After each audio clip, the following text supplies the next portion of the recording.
काउरिया यात्रा किए आरंभ करथिले जानंतु इतिहास कौन कहूची। आसंता काली ठू आरंभ हेउची श्रावण मास। जुलाई 11 रु आरंभ होई अगस्त 9 पर्यंत चलिब श्रावण मास। महादेवंको भक्त प्रस्तुति आरंभ कलेनी। पानी भार नेबा पाई महादेवंको पाखरे जलाभिषेक करिबा पाई प्रस्तुत हेलेनी काउरिया। कहा जाए श्रावण रे महादेवंको लिंगरे पानी ढालिले अशेष पुण्य मिली थाए। मनस्कामना पुण्य करि न थांती शिवशंकर। तेणु सोमवार भगवान शिवंक ठारे जलाभिषेक लगी बोलबम यात्रा करि थांती।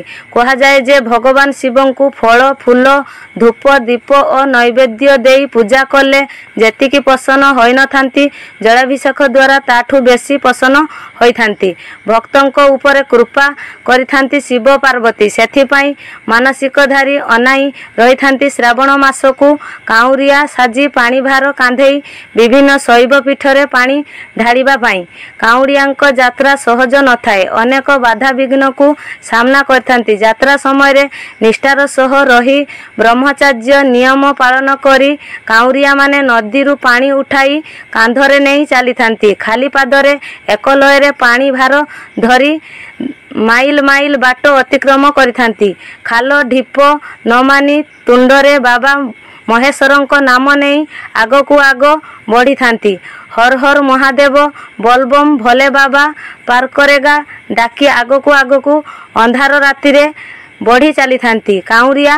तेबे एही परंपरा साधारणतः उत्तर भारत रे देखिबाकू मिली थाए।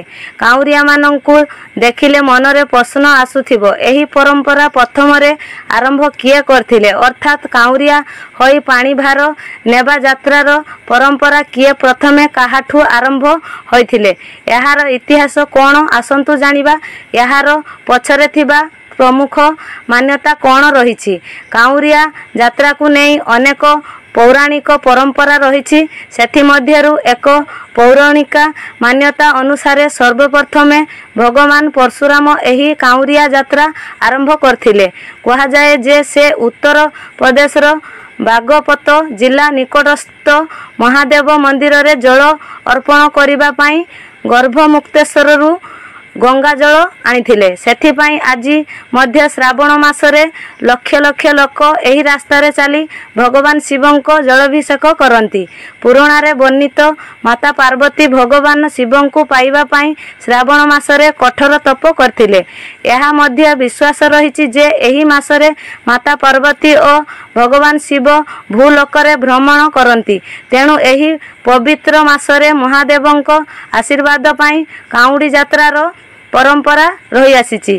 कहा जाए महादेव हेउछंती कपे बर तो तपे बर। से रागी से शांति आउ से सत्य शिव सुंदर। भारी सरल से देवदेव महादेव। से महाजोगी को पूजा कले कोटि कोटि जन्मर पाप नाश होई थाए। आम चैनल रे नुआ थिले लाइक शेयर सब्सक्राइब करिवे।